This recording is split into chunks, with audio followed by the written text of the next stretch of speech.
안녕하세요. 탐나는 대물 권미란입니다. 커피 좋아하시는 분들 많으시죠? 저도 하루에 한두 잔은 꼭 마시는 것 같은데요. 커피가 생각보다 많은 효능을 가지고 있다는 게 연구 결과로 나타나고 있습니다.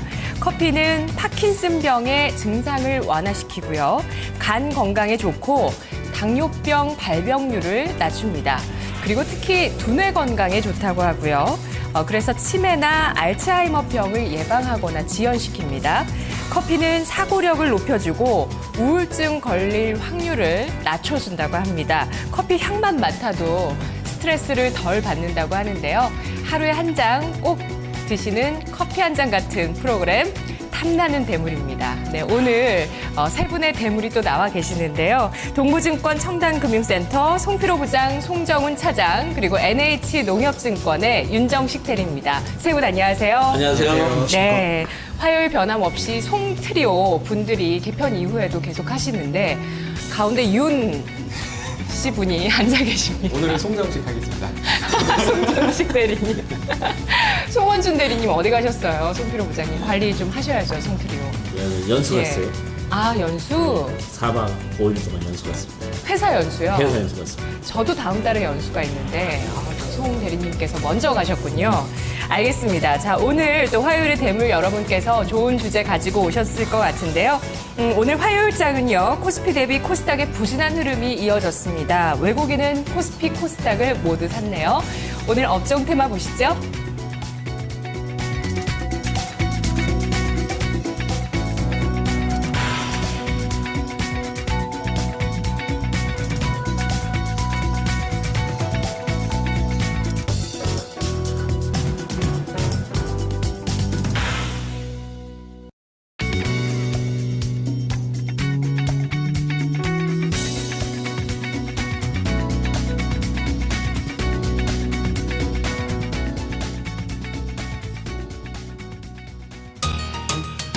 건자재 업계는 최근 리모델링 수직 중축 허용으로 향후 수요 증가에 대한 기대감이 커지고 있습니다.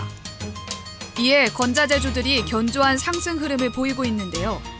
전문가들은 리모델링 수직 중축 허용이 당장 반사이익이 아니라 장기적인 긍정적 영향을 받을 것으로 분명하다며 향후 대규모 주택 분양까지 예정되어 있어 하반기 주택 수급이 개선되고 노후 주택을 중심으로 건자재 수요 역시 크게 늘어날 것으로 전망했습니다. 또한 글로벌 업체 이케아의 국내 시장 상륙에도 주요 가구 업체의 주가는 지속적으로 상승 곡선을 그리고 있습니다. 전문가에 따르면 국내 경기 침체에도 불구하고 건자재 유통 및 인테리어 사업 등 B2B 사업 호조로 실적 개선을 이뤄냈기 때문으로 분석합니다. 이케아가 가정용 가구를 주로 취급하고 있기 때문에 향후 실적에 직접적인 영향을 받지 않을 것이라는 전망이 주가 상승을 이끌었고 국내 3대 가구 업체들의 실적이 좋아 이케아의 영향은 적을 것이라고 말하고 있습니다. 이처럼 건자재주의 어닝 서프라이즈에 당분간 주가 상승은 지속될 것인지 향후 대물이 될 수 있는 종목과 업종은 무엇인지 지금 탐나는 대물에서 토론해 보겠습니다. 네, 탐나는 대물 오늘 가구주, 건자재주 묶어서 보겠습니다. 지금 시장에는 뭐 거의 삼성그룹주만 있는 듯이 코스닥도 하락하다 보니까 시장의 이슈가 글로 몰렸는데요. 또 하나 한쪽에 있는 게 또 여름 테마입니다. 그런데 이쪽도 단순히 계절적인 어떤 계절감을 띤 종목이라기보다 뭔가 구조적인 성장 스토리라든지 실적이 되는 쪽이 잘 가거든요. 가구주, 건자재주 이번 실적 시즌에 정말 어닝 서프라이즈의 중심에 있던 종목군이었습니다. 살펴보니까 저는 굉장히 재밌었거든요. 이 업계가. 오늘 세 분과 한번 얘기를 풀어보도록 할게요. 핵심 차트 보겠습니다. 송필호 부장님 어떤 차트인가요? 최근에 그 건축 자재 그 회사들의 주가 흐름이 상당히 좋았습니다. 그래도 과거 1년간 이 회사들의 그 수익률을 한번 따져봤는데요. 제가 그 첫 번째 준비한 그 차트는 최근에 그 삼성증권 보고서에 나온 차트인데요. 코스피 상승률, 그 다음에 코스피 건설업종 상승률을 보면은 앞에 나오는데 상승률이 좀 미비했는데 보면은 그 7개 그 건축자재사들의 그 수익률을 보면은 상당히 막대 그래프가 크게 나타나고 있습니다. 그 중에서 이제 가장 수익률이 좋았던 종목이 한샘이 수익률이 좋았고, 그다음에 NX가 수익률이 약 200% 정도 수익률이 났고, 그다음에 LG 하우시스 같은 경우도 한 100% 정도 수익률이 났고, 그밖에 KCC, 그다음에 한솔홈테크, 그다음에 니바트 여러 가지 이와 같이 건재자들의 과거 1년간 수익률이 상당히 좋았다는 그래프를 지금 나타내고 있습니다. 그 다음에 제가 두 번째로 준비한 종목은 이 건축 자재 업체들의 그 금년도 영업 증가율입니다. 영업이익 증가율하고 이제 주가, 최근에 주가 1년간 수익률을 지금 나타난 건데요. 지금 그 막대 그래프는 그 금년도에 각 업체들의 영업이익률이 얼마를 증가하는 걸 나타나고 있습니다. 뭐 KCC 같은 경우는 금년도에 영업이익률이 약 26% 정도 증가할 것으로 예상을 하고 있고, 그 다음에 LG 하우스스 같은 경우는 36%, 그 다음 한샘은 22%, 그 다음에 한솔 홈테크는 86%, 그 다음에 NX 같은 경우는 금년도 영업이익이 146% 정도 증가할 것으로 예상을 하고 있고, 벽산 같은 경우는 22%입니다. 이것을 제가 가져온 이유가 뭐냐면은 이와 같이 주가 수익률하고 영업이익 증가율하고 어느 정도 비례한다는 것을 나타나고 있습니다. 네. 그래서 최근의 주가를 보면은 가구 관련주하고 건축 자재들의 자재업체들의 주가가 금년도에 수익률이 상당히 좋았습니다. 그렇기 때문에 영업률이 증가하면서 주가 수익률도 증가한다는 것이 중요한 것이기 때문에 여러분들 종목을 선정할 때 반드시 영업이익이 증가하는 종목 중심으로 접근하는 것이 좋지 않을까 그렇게 생각합니다. 네, NX도 가구주인가요? 네, 가구주죠. 예. 주방가구다 보면 됩니다. 네, 가구주 쪽이 은근히 또 모멘텀이 정말 강했다는 걸 지금 준비해 주셨던 도표를 통해서 네. 확인할 수 있었는데요. 윤정식 대리님, 지난번에 저희가 리모델링을 토론 한번 했었어요. 12월에. 수요일에 했는데 그때 아마 안 계셨을 거예요. 예. 리모델링 12월 18일에 했는데 1위가 LG 하우시스, 2위 벽산, 3위 파세코 이렇게 올라왔는데 종목 뭐 잘 골랐던 것 같죠? 좋았고, 네, 주가 예. 자, 지금 이 시점에도 나 진짜 대물 중에 왜 가구주나 건자재 한 종목 안 가져 있었을까? 이렇게 비탄에 빠지신 분들 많이 계실 것 같은데 매매 그동안 많이 하셨나요, 이쪽에? 저는 되게 좀 네. 씁쓸하게도 NX를 좀 대량으로 처분은 제가 했었는데요. 제가 네. 사서 처분을 한 게 아니고요. 받아서 처분만 한번 해보고 사실 매매 자체는 너무 애석하게도 네. 한 번도 해보질 못했습니다. 이 대물 가졌어야 되는 대물인데 진짜. 자, 그럼 이 시점에 이 건자재주 핵심 차트 볼게요. 네. 네, 첫 번째로는 건자재주가 언제쯤 오를 것인가 뭐 그런 부분들에 대한 차트를 보여드리기 위해서 네. 첫 번째로 가져온 거는 건자재주가 뭐 1차 상승기가 종료되었고 2차 상승기가 돌입한다는 뭐 그런 내용들입니다. 첫 번째로는 그 국내 분양시장하고 좀 비슷하게 보시면 되는데요. 뭐 건설사가 주도를 하면서 고도로 성장을 하다가 그리고 2차적으로는 건설사가 좀 주도를 하면서 고급 주택이 증가를 하고 있습니다. 그리고 이제 마지막에 세 번째 나와 있는 2009년 이후의 시장들은 건자재가 주도를 하는 그런 시장들이라고 나왔는데요. B2C는 성장을 하고 여기 설명 위에 보시면은 B2B는 건설사보다 매력이 없어지는 구간이다라고 나왔는데요. 네. 주택이라는 부분들 자체가 사실은 신규 분양 물량이 계속 나오게 된다면 물론 신규적으로 가구도 들어가게 되고 건자재도 들어가게 됩니다. 하지만 좀 아이디어를 바꿔서 B2C로 접근을 한다면 아파트가 노후화될수록 이제 조금 더 유리해지는 그런 입장인데요. 현재 국내 아파트들의 한 20년 이상 된 아파트가 37%나 된다고 합니다. 그런 부분들에 있어서는 이제는 다시는 B2C 쪽으로 좀 초점을 맞춰서 앞으로는 얼마나 더 성장을 할 수 있을까 그런 부분들을 좀 공부를 해보시면서 그런 업체로 좀 접근을 해보시면 좋을 것 같고요. 그게 이 업계의 패러다임의 하나의 변화네요. 네, 그에 따른 수요 창출.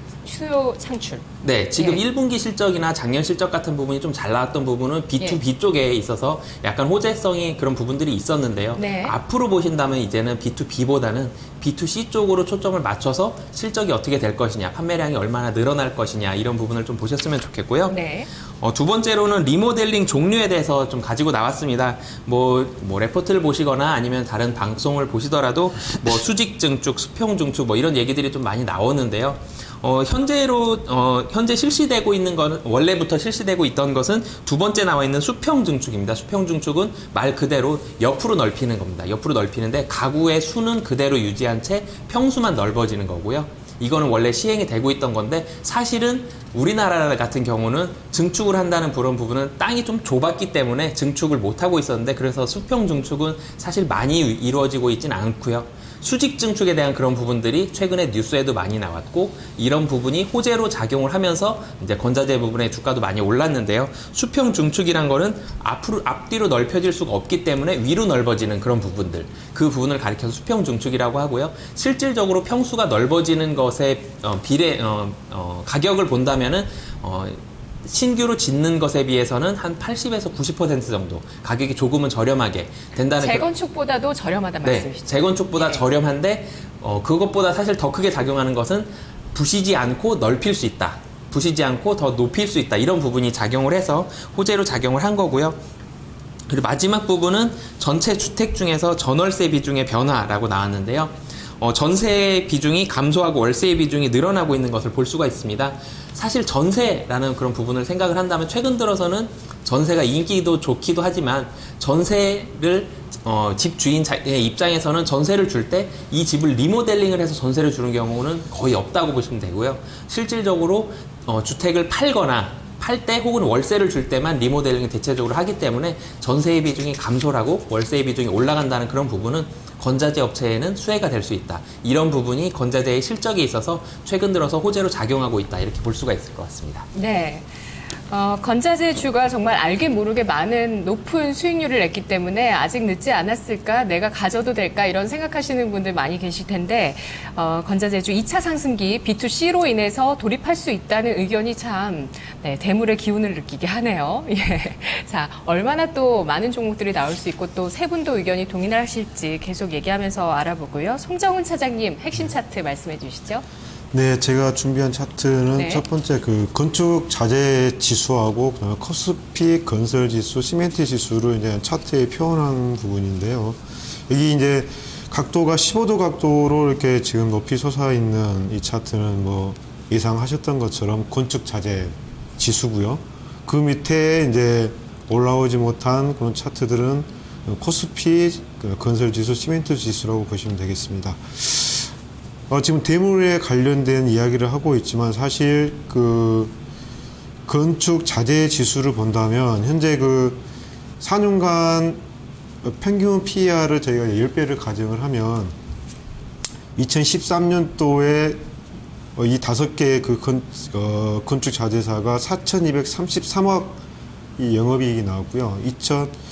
그다음에 2014년에는 5,215억, 2015년에는 6,116억 정도 예상을 하고 있는데 10배를 가정을 하면 거의 올해 9,600억이 나와야 되고요. 그다음에 현재 실제로 거래되고 있는 PER은 17배 수준입니다. 그래서 상당히 현재 실적 대비해서 지금 그 고평가되어 있는 부분이 있다. 뭐 그거를 지금 말씀을 좀 드리고 싶었고요. 네. 그 다음에 차트를 보시면 이제 PER이 막대 그래프가 이제 영업 순이익이고요. 그다음에 시선으로 된 그래프가 이제 PER인데요. 여기 보시던 것처럼 2014년부터 해서 뭐 급증하고 있는 그런 부분들이 이제 나타나고 있습니다. 그래서 물론 그 건자재주하고 사실은 이제 건설 시멘트 쪽하고 좀 구분돼야 될 필요가 있는데요. 이게 건설이라는 게 크게 나눠보면 이제 성공종하고 후공종으로 나뉘어지는데 이제 성공종 같은 경우는 이제 신규 주택을 건설하는 부분이고 후공종은 이제 뭐 리모델링이라든가 아니면 이제 유지 보수 관련 부분들인데 구조적으로 현재 시점에서 신규 주택 쪽보다는 그런 유지 보수 쪽에 실제로 매출이 현재 급증을 했고 향후에도 그런 급증할 그 성장 동력들 때문에 사실은 현재 프리미엄을 꽤 많이 받고 있는 네. 상황이다. 네. 뭐 그런 부분들을 좀 말씀을 드리려고 차트 2개를 준비를 했습니다. 예, 자, 그러면 건자재주 지금 실적이 나오고 있고요. 시장이 놀랄 만큼 나오고 있다는 부분, 그리고 정책적으로 수직 증축이라든지 여러 뒷받침되는 에너지 절감이라든지 그런 부분들이 뒷받침되고 있고 또 우리의 어떤 삶의 방식의 변화죠. 트렌드의 변화도 이쪽 모멘텀 맞춰지고 있습니다. 자, 그런 것들, 그리고 실적이 나오고 있다는 것들, 기대감이 아니라 이제 실적까지도 반영이 된다는 부분들을 감안했을 때 건자재주의 평균 PER 17배가 지금 송정훈 차장님은 비싸다고 하셨거든요. 두 분도 비싸다고 생각하세요? 이제 선진국에서 이제 건자재 업체들의 네. 그 평균적으로 이제 거래되는 PBR을 보면 아니고 펄을 보면은 보통 20-30% 정도 그 프리미엄을 받고 있는데 우리나라에서 지금 보면은 약 60% 정도 지금 프리미엄을 받고 있기 때문에 상당히 고평가됐다고 보고 있기 때문에 네. 좀 지금 시점에서는 무리하게 뭐 추격 매수 같은 건 좀 자제하고 네네. 선별적으로 좀 접근하는 전략이 좋지 않을까 그렇게 보고 있습니다. 네, 건자제주 고PR인가요? 네, PER 자체는 뭐 낮은 편은 아닌데요. 사실은 성장하고 있는 실적이 굉장히 좀 점프 네. 레벨업된 회사이기 때문에 그런 레벨업되는 20배 이상 주지 않나요? 그런 기업. 레벨업되는 네. 회사들 자체를 이제 주가를 뭐 비싸다 싸다를 좀 허로 평가하는 것보다는 사실은 뭐 단기적으로 접근하는 게 아니라면은 그런 성장성에 주목을 해야지 그런 부분을 퍼로 좀 접근하는 것은 맞지 않는 것 같고요. 성장하는 네. 그 폭 자체로 봤을 때는 17배 정도는 크게 뭐 그렇게 부담스럽지 않은 그런 수준인 것 같습니다. 분명히 건자제주의 성장 스토리 볼만하다라는 말씀이신데요. 자, 그러면 건자제주 호재 악재 어떤 쪽이 영향력이 클까요? 지금은 뭐 비싸다, 주가가 비싸다 말고는 나머지 여러 주변 여건이나 변수는 호재가 참 많더라고요. 악재가 있습니까, 송필호 부장님? 근데 가장 큰 것은 이제 그 주택 경기나 건설 경기가 좀 살아나야 되는데요. 그것이 좀 악재라고 네. 볼 수 있겠는데 이제 최근에 그 건자재 관련주들이 전반적인 상승 분위기가 연출된 것은 정부에서 그 수직 정책이나 리모델링 같은 것을 최근적으로 정부가 재건축을 안 하면서 이와 건자재들이 전반적인 상승 분위기가 연출됐고 이와 건자재들이 금년대 대부분 업체들이 실적이 안 좋았는데 이 업체들이 실적이 좋은 이유가 뭐냐면은 2008년도부터 2012년까지 구조조정을 했습니다. 건자재 업체들이. 그러면서 2003년 작년부터 이 구조조정 결과가 나타나면서 영업률이 상승하면서 금년도에도 지금 실적 호전 추세가 이어지면서 주가가 작년부터 강한 상승을 보였는데요. 이와 같은 정부 규제가 좀 완화되면서 전반적인 상승가 연출됐는데 제가 보면 이와 같은 건자재 주가들이 이제 가장 또 강하게 또 상승하기 위해서는 주택 경기하고 그다음 국내 경기가 좀 회복세를 보여야 되는데 이와 같은 것이 아직까지 회복세를 보이지 않고 있는 것이 좀 악재로 작용할 가능성이 있다고 보고 있고요. 특히 최근에 그 주택 경기를 보면은 그 투자 심리가 상당히 중요한 요소를 차지하고 있는데 우리 그 국내 그 지금 주택 수요자들을 보면은 미래 주택에 대한 불안감 때문에 최근 주택 그 수요가 살아나지 않는 것도 상당히 앞으로 좀 긴 관점에서 보면은 건자재 업체에도 좀 부정적인 영향을 미치지 않을까 그렇게 생각을 하고 있습니다. 네, 윤정식 대리님, 이렇게 진짜 건설 경기가 회복되지 않은 가운데서 건자재주가 가는 게 노후된 주택의 어떤 교체 수요 이런 부분들. 이 반영이 되고 있고요. 그리고 가구주 같은 경우는 브랜드 인지도나 브랜드의 힘이 참 커진 것 같아요. 한샘, 리바트 예전과는 좀 다른 위치에서 소비자들이 바라보고 많이 선호하고 있거든요. 건자재주 호재 악재 어떤 쪽에 더 주목하세요? 네, 우선은 뭐 최근 들어서는 원래 뭐 바로 한 2주 전 정도만 해도 여쭤보셨다면서 호재에 훨씬 더 주목을 하겠다라고 말씀을 드렸을 것 같은데요. 최근 네. 들어서는 부동산 경기 자체가 좀 많이 꺾였습니다. 부동산이라는 시장 자체는 사실 되살아나기 위해서는 굉장히 좀 많은 노력이 필요하고 시간이 네. 굉장히 많이 걸리는 그런 시장이거든요. 단순히 1, 2년 노력을 해서 이게 바뀌는 시장이 아니기 때문에 이 부동산 시장을 살려야 되는데 그 부분이 사실은 아직도 많이 좀 침체되어 있다. 이런 부분이 좀 많이 악재라고 생각을 하고 있고요. 하지만 건자재 쪽에 가구 업체들 쪽을 생각을 해본다면 가구를 바꾼다. 그리고 주방 쪽에 있어서의 그런 인테리어를 바꾼다. 이런 부분에 있었을 때는 그런 부분들은 부동산의 경기보다는 사실은 분위기인 것 같습니다. 그 시대의 분위기. 최근 네. 들어서 뭐 주방 가구를 이런 식으로 많이 바꿉니다라고 했을 때 홈쇼핑에서 네. 아주 손쉽게 바꾸잖아요. 그래서 그런 분위기를 네. 훨씬 많이 타는 그런 시장이기 때문에 네. 그런 부분들은 뭐 경쟁 시장이 좀 더 레드오션이 된다. 그리고 최근 들어서 판매량이 막 많이 꺾인다. 뭐 이런 뉴스가 나왔다면 모를까. 최근에 그런 분위기들을 감안을 했을 때 주방도 삶의 한 공간이라는 그런 문화인식으로 자리를 잡고 있거든요. 그런 부분들을 본다면 아직은 뭐 충분히 기대해 볼 만한 그런 시장이 아닌가 생각을 하고 있습니다. 네. 송정훈 차장님, 사실 투자자분들 중에서 상당히 의아해 하시는 부분이 왜 이렇게 실적이 잘 나오나, 가구주 왜 이렇게 실적이 잘 나오지, 무슨 일이 있었지, 이렇게 얘기를 하시더라고요. 저 인터넷 게시판에서도. 자, 호재 악재 어떻게 보세요? 네, 일단 뭐 아까도 말씀드렸습니다만 보통 저희가 부동산 경기가 안 좋다 안 좋다 이야기를 할 때는 보통 이제 그 매매에 대한 부분들을 가지고 이렇게 체감을 하시는 부분들이 있긴 한데 일단 현재 꽤 괜찮은 그 경기를 누리고 있다. 건설 업종에서 그렇게 본다면 뭐 후공정 쪽이라고 볼 수가 있고요.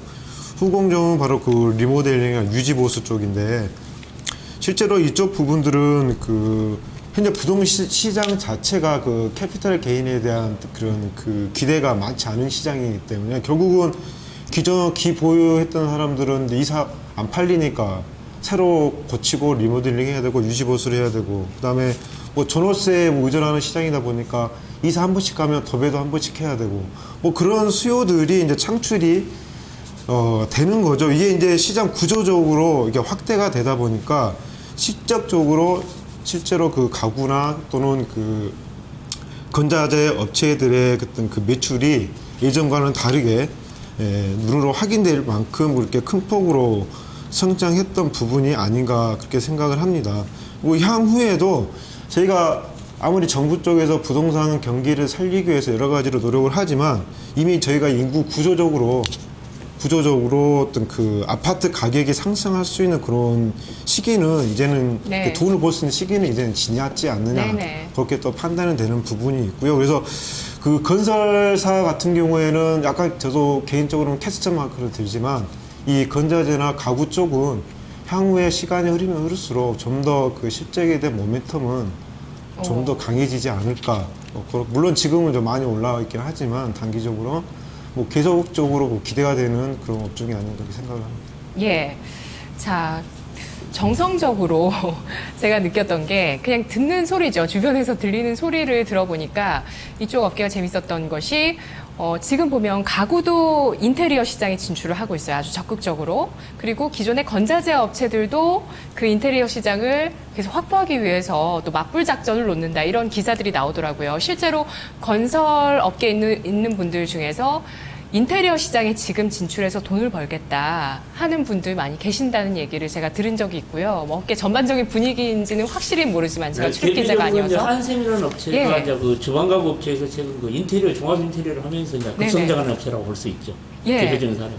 그러니까 그 영역을 넓혀서 급성장했고 그리고 그 인테리어 시장 자체가 지금 성장하고 있다는 부분에 대해서 업계 분들도 많이 주목을 하시는 것 같고요. 또 리바트 같은 경우는 제 주변 지인이 같이 그 거래를 하는 업체예요. 리바트와 거래를 하는데 이번 실적 굉장히 좋을 겁니다. 주식 사세요. 이런 얘기를 하셨다고 하더라고요. 진짜 실적 좋게 나왔어요. 그러면 이케아 같은 경우 얘기를 한번 해보도록 할게요. 이케아가 가구 공룡이라는 표현을 그 수식어를 받는 업체입니다. 올해 말에 한국에 진출하는데 자, 그러면은 국내 업계가 또 어떻게 될 것인가? 우리 업체들에 미치는 영향이 어떨까라고 한번 얘기를 해볼게요. 송필호 부장님. 제가 보기엔 이제 네. 그 이케아라는 회사가 그 우리나라 그 현대차 그 매출하고 거의 똑같습니다. 연간 매출을 보면 약 42조 정도 되는 엄청난 회사입니다. 그래 글로벌 회사죠. 그래서 우리가 공룡 가구업체라 그러는데요. 네. 가장 이 회사의 특징이 뭐냐면은 박리 다매를 합니다. 많이 만들어가지고 이익도 적게 보고 많이 파는 회사입니다. 그렇기 때문에 제가 보면은 이 회사가 국내에 들어왔을 경우는 중소 가구업체가 좀 타격을 받을 가능성이 큽니다. 그러면서 네. 중소 가구업체 중심으로 구조전이 강하게 일어날 가능성이 있다. 그 이야기를 먼저 해드리고 싶고요. 상장주 중에 중소 가구 업체들 있나요? 이제 상장사들에는 아까 제가 서두에 말씀드렸는데 이 가구업체하고 그다음에 건자재 업체들은 2008년도부터 2012년까지 구조조정을 좀 실시를 했습니다. 왜냐하면 우리나라 그 건설 경기가 전반적으로 침체되면서 이 회사들이 실적이 안 좋기 때문에 먼저 건설회사보다 먼저 구조조정을 했기 때문에 그 구조조정 성과가 작년부터 나타나기 시작한 겁니다. 그렇기 때문에 제가 보면은 상장업체들은 어느 정도 구조조정을 실시를 했기 때문에 지금 성과가 나왔다면 실적이 좋아지고 있는데 나머지 우리가 조그만 중소 그 가구업체들이 좀 많이 없어질 가능성이 크다는 이야기를 해드리고 싶고요. 두 번째는 이제 이 회사가 국내에 올 경우는 이제 매장이 이제 대형화되는 될 것입니다. 이제 우리가 최근에 이제 금년 하반기에 이제 강명점을 지금 오픈하기 위해서 지금 건설을 한참 진행하고 있는데 네. 매장이 엄청 어마어마하게 큰 매장을 지금 준비하고 있고 지금 1호점을 오픈하면 이제 최근에 또 일산에도 지금 부지를 확보한 상태에 있습니다. 일산에도 연다고요? 예, 일산에도 지금 2호점을 열 예정이고 네. 그다음에 최근에 또 이제 강동구에 지금 고덕 그쪽에 지금 또 땅을 지금 매입을 할 지금 준비를 하고 있습니다. 3호점 준비까지. 서울 안에까지. 예, 그래가지고 이제 전반적으로 대형 매장화가 되음에 따라서 우리나라 가구업체도 지금 최근에 한생 같은 경우도 보면은 최근에 우리나라 가구 매장 보면 조금만 했는데 지금 한생 같은 것도 크게 지금 가구를 매장을 늘리고 있습니다. 그럼 네네. 시효과가 나고 있는데 그러면서 이와 같이 우리나라 가구 매장들도 대형화가 좀 일어날 가능성이 크다. 네. 그런 이야기를 좀 해드리고 싶고요. 그 다음에 이제 우리나라 그 가구업체들은 보면은 몇 개 한정 제품 중심으로 생각을 했는데 이 이케아 같은 경우는 인테리어 제품 같은 것도 다양하게 생산하기 때문에 우리나라 이제 그 가구업체들고 우리나라 업체들도 다양한 제품을 좀 생산하지 않을까 그러면서 소비자들에게 상당히 다양한 제품을 제공하면서 우리가 좀 소비자들이 혜택을 좀 누릴 수 있다고 생각을 하고 있습니다. 싼 가격의 제품들을. 네. 그러면 그 업체들에 미치는 영향은 중소기업 아니면 동반 성장 이렇게 정말 보시는 성장도 건가요? 가능성이 있다고 보고 있습니다. 예. 윤정식 대리님. 네, 우선 이케아를 조금 이해를 하셔야 될 것 같은데 이케아와 국내 가구업체를 비교한다면 이케아는 코스트코 같은 그런 업체이고요. 약간 좀 창고형이고 조금은 불편합니다. 하지만 다양한 물건들이 저렴하게 있다라고 생각을 하면 되고요. 이거 직접 만들어야 돼요. 네. 그리고 국내 업체들 네. 같은 경우는 뭐 무슨 마트 있지 않습니까? 굉장히 좀 똑같이 물건들이 다양하게 있지만 그거보다는 코스트코보다는 조금 비싸지만 대신 훨씬 편리합니다. 뭐 마트를 가게 되면은 무슨 물건을 찾는데 없다 그러면 지나가는 도와주시는 분들께 여쭤보면 직접 데려가서 골라주시기까지 하는 그런 편리함을 볼 수가 있는데요. 그런 부분들을 가지고 있기 때문에 국내 업체들이 조금 더 편리할 것이다. 그리고 서비스적인 측면에 있어서도 국내 업체들은 서비스가 굉장히 좀 편합니다. 네. 단순히 뭐 휴대폰을 사실 생각을 해보시면 조금 비슷할 것 같은데요. 애플과 삼성을 비교해봤을 때 실질적으로 휴대폰을 뭐 2년 정도 쓴다고 했을 때 서비스 센터를 한 번이나 많이 가면 2번 정도를 가게 되는데요. 사실은 그 한두 번만 가게 되더라도 그 부분에 있어서의 서비스에 대한 그 체감은 상당히 좀 크게 느껴집니다. 그런 부분들이 있기 때문에 국내 업체들은 서비스적인 좀 강점을 가지고 있고요.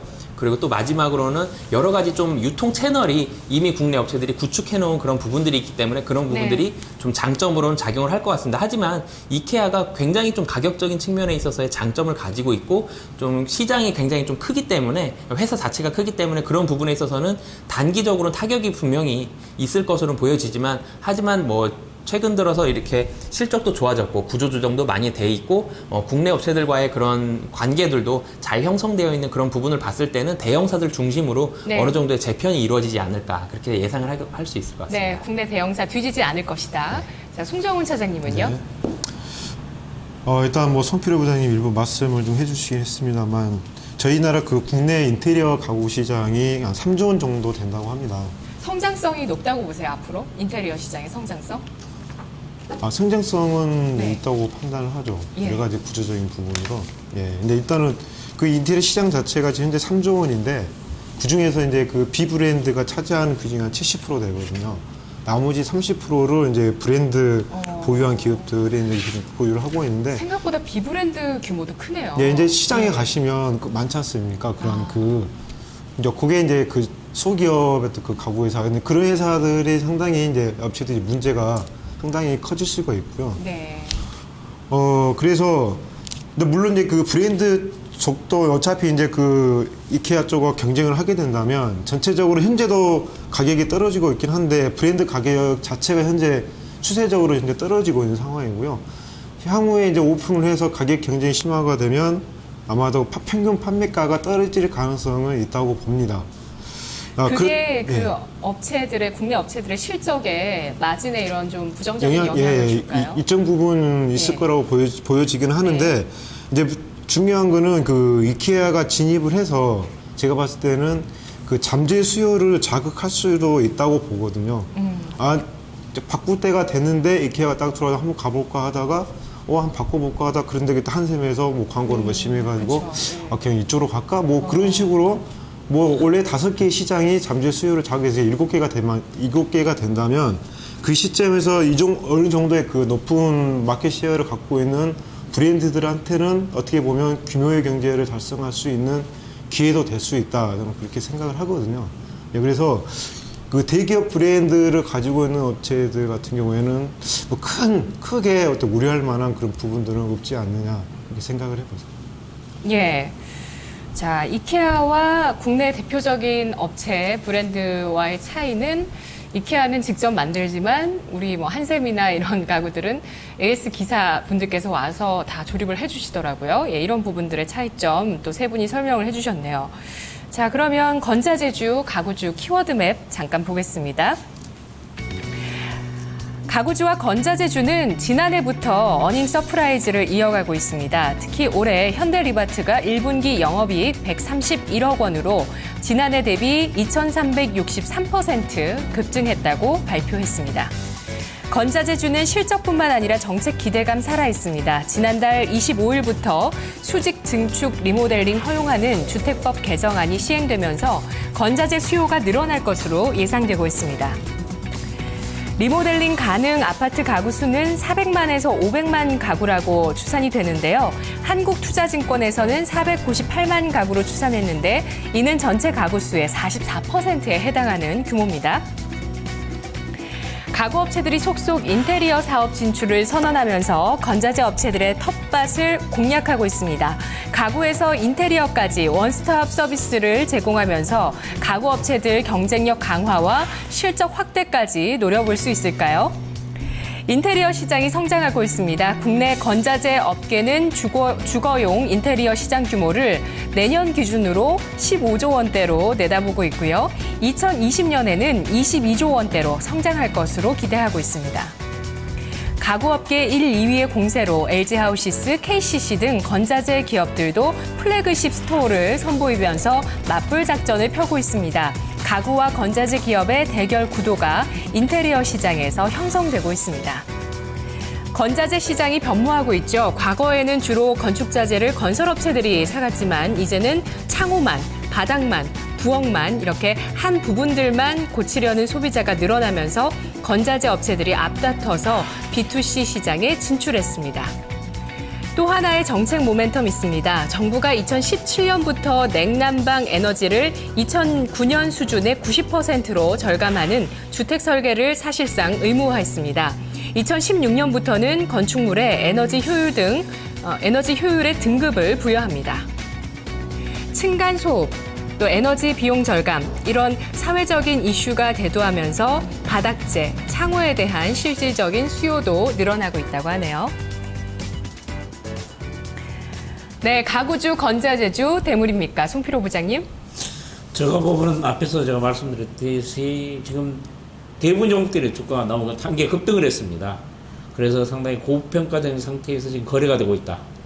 저는 지금 현재 코스피 대비 보면은 60% 정도 할증되게 거래되고 있기 때문에 포가 약 17배 정도 거래되고 있기 때문에 상당히 고평가되어 있기 때문에 종목별로 좀 선별적으로 좀 접근하는 전략이 좀 필요하지 않을까 그렇게 생각을 합니다. 제가 보면은 이와 같은 종목들이 이제 실적이 개선되면서 주가도 급등을 했는데 실적에 이제 지속적인 성장이 더 어느 정도 한계에 오지 않을까 그렇게 생각을 하고 있기 때문에 네. 여기서 무조건 따라가는 것보다는 어느 정도 실적 개선 추이도 한번 지켜보고 선별적으로 좀 접근하는 전략이 좋지 않을까 그렇게 생각을 하고 있습니다. 특히 최근에 보면 가구업체들의 주가가 단기에 한 100% 이상 급등한 종목들이 상당히 많습니다. 이런 종목들은 특히 매수에 좀 자제를 하는 게 좋다고 저는 생각을 하고 있습니다. 네. 자, 일단은 한 차례 지나갔기 때문에 지금 좀 뒤늦은 접근일 수 있다라는 얘기고요. 윤정식 대리님 대물입니까? 네, 우선은 뭐 상황 자체를 놓고 본다면은 건자재주에 분명히 호재가 맞습니다. 뭐 현재 뭐 국내 건설 아파트들의 노후화가 굉장히 좀 많이 진행이 되어 있고요.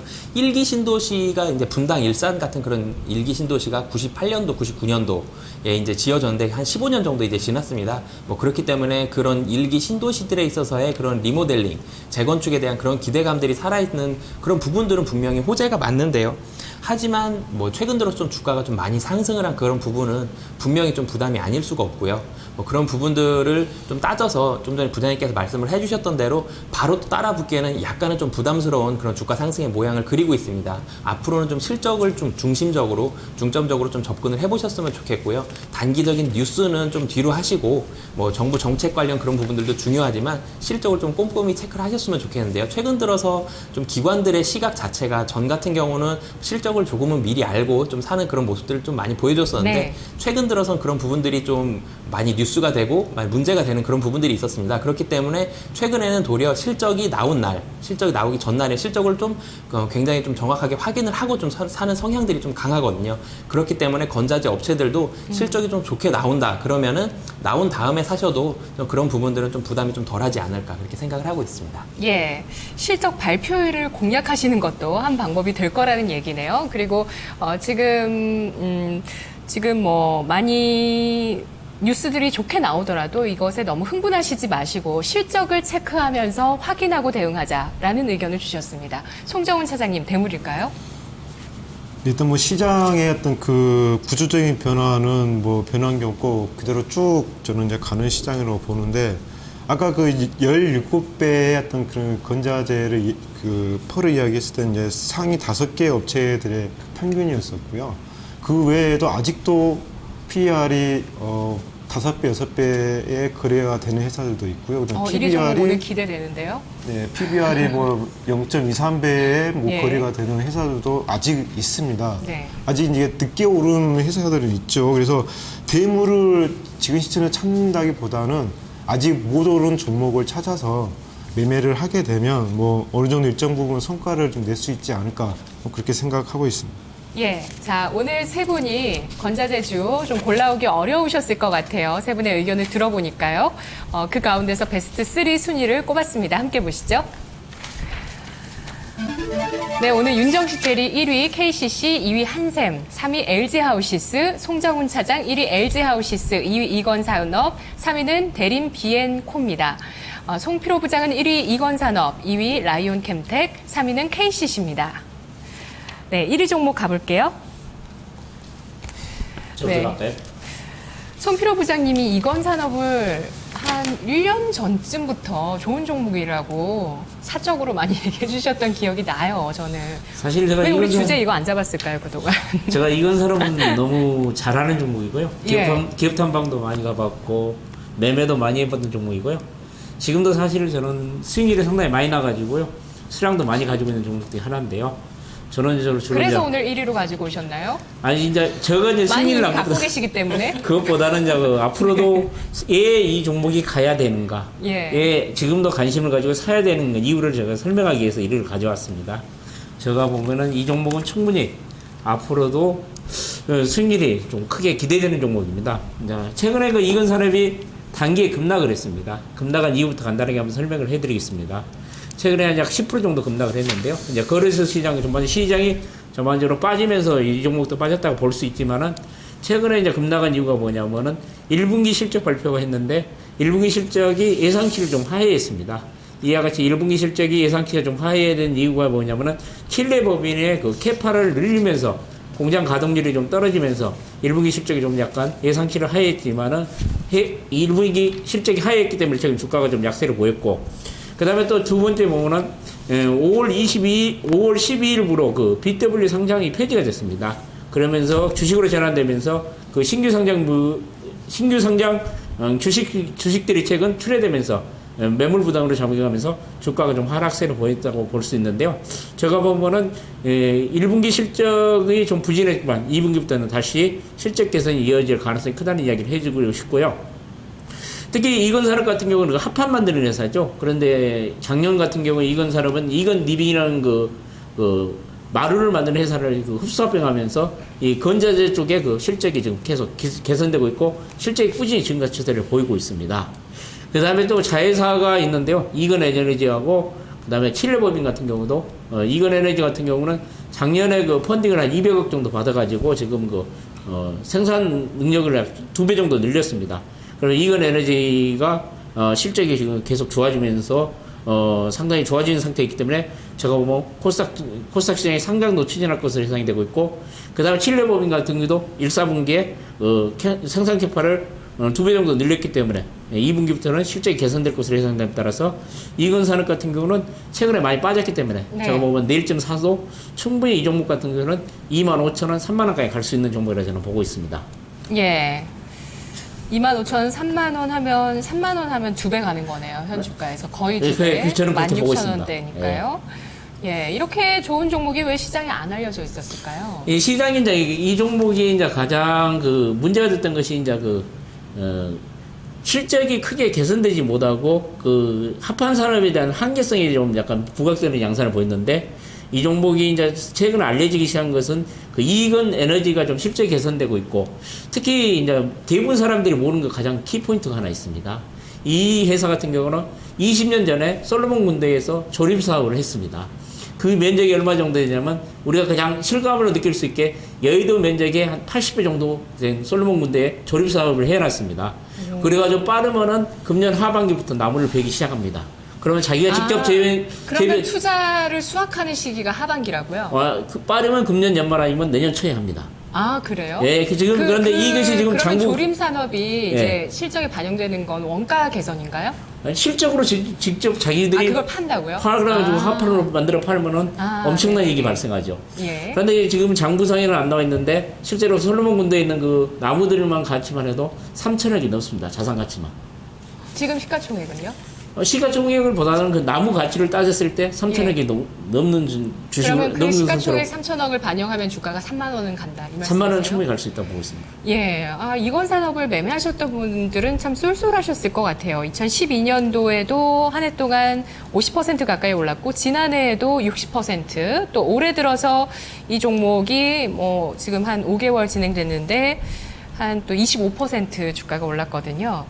예, 오늘 뭐 사실 내 비밀 종목을 풀었다라고 해도 과언이 아니신 그 마음가짐으로 오늘 송 부장님 나오신 것 같은데, 송정훈 차장님. 네. 자, 같은 지점에 계시다 보니까 또 이런 얘기는 서로 같이 많이 하셨을 것 같은데, 네. 이 종목 2위로 주시고 1위를 다른 종목 주셨거든요. 네. 네. 이제 이건산업 같은 경우에는 이제 뭐 말씀하셨던 것처럼 여러 합판 뭐 가격 상승 부분도 있고 그냥 마루사업 기대도 있고 또 그랬다 아파트 입주 물량 증가에 따른 뭐 그런 부분. PR 또 높지 않나요? PR도 6점 현재 86이고요. 올해 예상 영업이익의 6.86 정도의 이제 거래가 되고 있는 상황입니다. 그래서 뭐 딱히 제가 뭐 아니다고 뭐 할 만한 부분은 아니었고요. 하지만 그 이제 제가 LG 하우시스하고 이제 고민을 했는데 이건산업 같은 경우는 제가 이제까지 그 나왔던 여러 가지 그 인테리어 그 시장 자체 확대되고 있는 부분 여러 가지 그런 네. 부분들의 가장 부합한 종목은 이건산업은 어떻게 보면 상당히 그 합판 쪽 합판 마루. 그쪽 네. 부분에 좀 한정되어 있는 시장이. 근데 LG 하우시스 같은 경우에는 인테리어 들어가는 웬만한 모든 소재들을 개발을 하고 있고 실제로 네. 또 B2C 쪽에서도 상당한 수요를 현재 내고 있는 상황이고. 너무 많이 오르진 않았나요? 예, 근데 현재 아까 그 5개 업체 평균이 17배였지 않습니까? 네. 근데 거기에서 LG 하우시스는 빠져 있고요. 현재 LG 하우시스를 17배를 잡으면 23만 5천 원이 돼야 됩니다. 네. 그래서- 현재 주가가 18만 4천 원이네요. 예, 뭐 안정적으로 아주 저런 또 차트를 예쁜 그림이라고. 예, 그래서 주가가 참 이건 안정적으로 산업보다는 올랐네요. 예. LG 하우시스가 훨씬 네네. 더 좀 안정적으로 좀 올라갈 수 있지 저희 않을까 해서. 12월에 예. 토론에서 1위가 LG 하우시스였습니다. 네. 잘 갔네요. 예, 12월에 저희가 토론했다는 점 여러분 기억해 주시고요. 네. 1위로 올려주셨는데 윤정식 대리님은 또 1위로 KCC 네. 가지고 와주셨죠? 예. 네, KCC는 뭐 사실 오늘 뭐 대부분의 종목들이 실적이 좋습니다. 뭐 건자재 업체들 대부분이 실적이 좀 좋고요. 네. KCC 같은 경우도 실적이 굉장히 좀 좋게 나왔습니다. 실적이 좋게 나왔고 이런 부분들이 뭐 건자재 부분뿐만이 아니라 좀 그 최근 들어서 뭐 선전 광고를 하고 있죠. KCC 홈CC, KCC의 홈CC 사업 그런 부분이 적자였는데 이 부분이 턴어라운드가 되고 있고요. 그리고 하반기에는 이제 국내 조선사들의 물량 자체도 지속적으로 늘어나고 있는데 조선사들의 상선 건조량이 늘어남에 따라서 거기에 들어가는 그런 도료 부분 그런 부분이 또 매출이 늘어날 것으로 그렇게 예상을 하고 있고요. 그리고 말씀을 드렸던 것처럼 이제는 B2B보다 B2C에 좀 더 집중하자고 말씀을 드렸었는데 B2C 부분에 있어서의 그런 홈CC가 사실 B2C거든요. 뭐 그런 부분들의 실적이 개선이 될 것이다. 뭐 거의 확실하죠. 뭐 B2C 같은 경우는 매출이 늘어나고 있다는 그런 부분들이 뭐 실질적으로 확인이 되고 있기 때문에 그런 부분들이 기대감을 가지고 있고요. 그리고 무엇보다도 사실은 최근 들어서 뭐 삼성 관련 하면 뭐 주가가 다 날아가고 있는데 네, KCC 예, 삼성 지분 갖고 에버랜드 있죠. 지분을 가지고 네. 있습니다. 꽤 많이 가지고 있는데 17% 네. 가지고 있고요. 어떻게 KCC가 갖고 있는 거예요? 2012년이죠. 2012년 1월에 삼성카드로부터 KCC 지분을 사들였는데 아, 네. 기억나는 것 같네요. 네. 그때 왜 샀을까요, 그때? 사실은 뭐 손해볼 예. 가능성은 뭐 별로 없었고요. 사실 이 어. 당시에 개인들도 이 주식 살 수 있었습니다. 근데 개인들은 거의 안 사고 에버랜드를. 네, 그죠? 에버랜드를 살 수가 있었는데 KCC가 주식을 사면서 네. 뭐 장외에서도 주가가 계속 올라가고 있고 그런 부분들에 대해서 에버랜드 지분 가치가 굉장히 좀 우호적으로 반영이 되고 그거 있고요. 반영하면 KCC 그것만 반영해도 더 올라가는 건가요? 예, 에버랜드 지분 가치가 뭐 계속 올라가고 있는데 사실 장외 주식이란 것이 네. 가치를 좀 평가하기가 좀 쉽지가 않습니다. 뭐 매수가, 매도가를 뭐 몇만 원씩 차이 나게 그렇게도 걸어놓는 경우가 굉장히 많기 때문에 뭐 장외 주식을 직접적으로 평가하기는 좀 쉽지가 않지만 뭐 전일 상장했던 BJF 리테일 같은 경우도 5만 원대에 거래가 됐지만 실질적으로 마지막으로 장외에 거래했을 때는 7만 원 정도였거든요. 그렇기 때문에 뭐 직접적인 평가는 어렵지만 에버랜드의 지분 가치가 하락할 가능성은 거의 없다라고 네. 봤을 때 뭐 분명히 사실 상승할 가능성이 높고요. 그거 반영했을 때 KCC 주가는 얼마까지 가능한 거죠?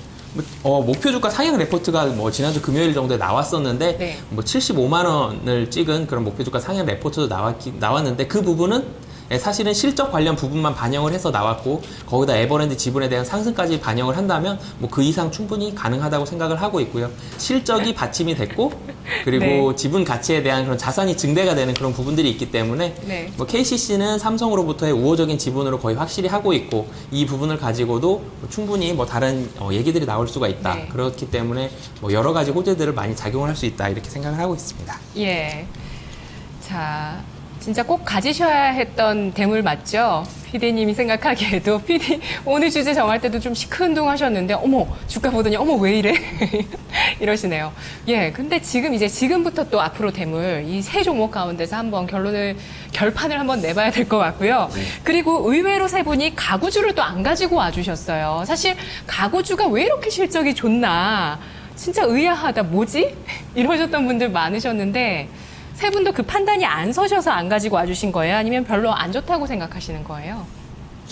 단계에 너무 많이 올랐기 때문에요. 너무 올라서 그래 매매 네. 일반 투자자들이 매매하기 좀 힘듭니다. 지금 시점에서요. 좀 안정성이 이것도 많이 올랐지만 안정적으로 예쁜 그림으로 올라가고 있는 그래도 저 이제 그 투자 예. 철학이 항상 저도 이거 나와서 말씀드린 것 중에서는 주식을 고를 때는 이익 나는 주식보다는 손해 안 날 주식을 고르는 것이 성공할 확률이 확실히 큽니다. 제가 보면 가구주는 지금 사면은 손해 날 확률이 상당히 큽니다. 저희들이 또 그래도 오늘 가져온 엄중한 종목 경고가 나가네요. 예. 지금 저희들이 가져온 종목은 그래도 손해 날 확률보다는 수익률 날 확률이 큰 종목들을 좀 가져왔습니다. 그래서. 예. 자, 그러면 지금 뭐 아무래도 경력이 제일 많으신 송 부장님께서 딱 봤을 때도 이 세 가지는 손해나진 않겠다 이렇게 판단을 다 해주셨는데 또 분명히 자기 종목을 1위로 분명히 하실 것 같고 두 분 혹시 어떠세요? 지금 세 종목 다 얘기 들어보셨잖아요. 뭐가 제일 좋을 것 같으세요?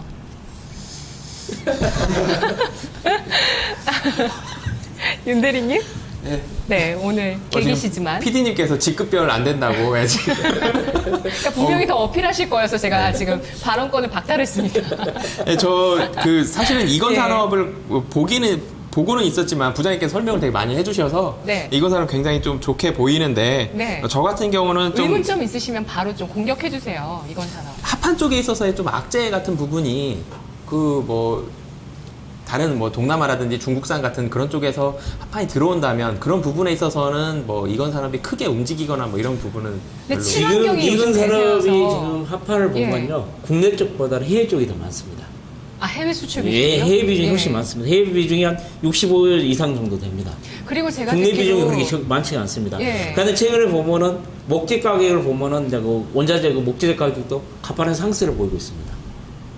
목재가 기해지고 있기 때문에 아, 그 어디 있다고 했죠? 조림산업. 솔로몬 군대에 있습니다. 솔로몬 군도의 그 땅 참. 여의도에 한 굉장하네요. 80배면 상상을 해보면 엄청난 땅입니다. 목재 가격 올라가고 있으니까 얼마나 이건 산업 또 사장님, 회장님께서 허허허 좋아하고 계실지. 예. 그러면 제가 듣기로도 마루 같은 경우는 요즘 친환경 기준이 강화돼서 오히려 해외 업체들이 많이 진입을 못한다고 하더라고요. 뉴스로 봤습니다. 네. 자, 또 어떠세요? 그 네. KCC 같은 경우에는 일단은 뭐 일정 부분 많이 올랐다는 전제하에 보면 KCC 같은 경우는 현재 그 PBR이 현재 PER이 현재 24배 24.7배 거래가 이제 되고 있는 KCC가요? 상황이고, KCC 3위 가는 건가요? 예. PER이 24배라고요? 24.7배고 PBR은 1.13배거든요. 에버랜드 지분가치 좀 네. 반영을 물론 이제 그 부분은 하시나요? 이제 네. 반영이 이거는 좀 안 된 부분으로 보여집니다. 예. 그거는 이제 PBR로 보셔야 될 것 같고요. 예. 그래서 어찌 됐든 그 KCC 같은 경우에는 뭐 좋은 회사고 괜찮은 회사 앞으로도 이 업계를 뭐 끌어갈 수 있는 그런 좋은 회사로 보긴 합니다만 일단 현재 시점에서 더 많이 갈 수 있는 수익을 낼 수 있는 종목을 찾는다면 같은 LG 생각이세요? 하우시스가 낫지 않겠나 싶습니다. LG 하우시스가 더 낫고요. 송 부장님 KCC 에버랜드 지분가치 생각 요즘 진짜 삼성이 대세고 지금 이슈거든요. KCC가 예. 주가가 오르는 것입니다. 1분기 실적 좋았지만은 네. 최근에 그 시장에서 느끼는 거 그거잖아요. 삼성그룹주들만 지금 주식이냐 그런 이야기가 나오고 있잖아요. 예. 지금 삼성 주식 관련 주식밖에 안 오르고 있습니다. 실제로 보면은 그렇기 때문에 지금 KCC가 주가가 지금 좋은 이유는 에버랜드 지분을 17% 가지고 있기 때문에 지금 주가가 오른다고 보고 있는데요. 제가 보기에는 전체적으로 수익률을 딱 연말까지 따져볼 때 세 종목 중에 이건산업이 수익률이 제일 좋습니다. 내가 자신합니다. 이런 얘기 하실 줄 알고 제가 근데 그 삼성 쪽만 가는 게 아니라요. LG 하우시스 같은 경우도 오늘 네. 3.6% 올랐거든요. 아니 LG그룹에서 또 이렇게 네, 실적 그래서, 잘 내고 사업 잘하는 회사 LG 하우시스 네. KCC 만약에 에버랜드가 또 삼성 SDS처럼 갑자기 또 상장을 발표해 버린다면 네, 또 거기서 또 잠재력이 클수 상장을 있을 근데 것 에버랜드 같은데. 자체의 규모는 규모가 참 크죠. 훨씬 예. 크기 때문에 사실 상장이 그렇게 SDS도 사실 이렇게 빨리 상장하는 게 오바다 싶을 정도로 좀 그럼 빠른데 KCC 3 갈게요. 네, 저는 뭐 할 말 다 했습니다. 네, 그렇게 네. 3위 자 가도록 하겠습니다. 자 그러면 1위는 어떤 종목 갈까요? 두 분이 한치 양보 안 하실 것 같아서 윤 대리님이 한번 결정을 해주세요. 굉장히 어렵습니다. 전 두 분을 오늘 처음 뵀는데 여기서 근데 네. 제가 가지고 종목을 가져 나오는 그 컨셉 자체를 저는 오늘 B2C에 좀 컨셉을 가지고 네. 저 종목을 좀 골랐기 때문에 네. B2C에 좀 더 가까운 저는 LG 하우시스에 한 표를 드리고 싶습니다. 오늘 이건산업이라는 종목에 네. 대해서 사실 뭐 보기만 하고 잘 몰랐다가 예. 굉장히 좀 잘 알게 돼서 앞으로 저도 좀 관심을 많이 갖고 봐야 될 거. 굉장히 좀 좋은 종목 같습니다. 송필호 부장님 이런 결정해주신 윤 대리님께 한 말씀 남겨주시죠. 그런데요. 제가 주식을 해봤는데 주식은 결국은 수익률입니다. 수익률을 보면은 제가 이제 이번 12월까지 방송할지 모르겠지만요. 방송을 하면은 제가 그 LG 하우스하고 이건산업하고 수익률 분명히 따져보면은 이건산업이 훨씬 더 수익률이 좋을 거라고 저는 자신을 합니다. 이 순간 저희가 모두 기억하겠습니다. 네. 이건 산업으로 수익 보시면 꼭 저희한테 한턱. 지금 수익은 한 60% 이상 나 있습니다. 저는. 예. 근데 지금 더 난다고 하시니까 예, 계속 까먹네요. K만 군도. 솔로몬 군도에 있는 조림 산업의 가치가 연말에 과연 부각이 되면 충분히 2배 간다고 하셨으니까 한턱 쏘시는 날 기대할게요. 송필호 기대하십시오. 부장님. 네. 대신에 순위는 오늘 2위. 예. 자, 다시 한번 순위 정리하겠습니다. 네, 송필호 부장님 종목이 2위 한 게 굉장히 오랜만이에요. 네, 송정훈 차장님 종목 만년 2위 하시다가 오늘 윤 대리님 도움 받으셔서 1위 LG 하우시스 올라갔습니다. 2위는 이건산업이고요. 3위는 KCC였습니다. 네, 탐나는 대물 내일 뵙겠습니다. 고맙습니다.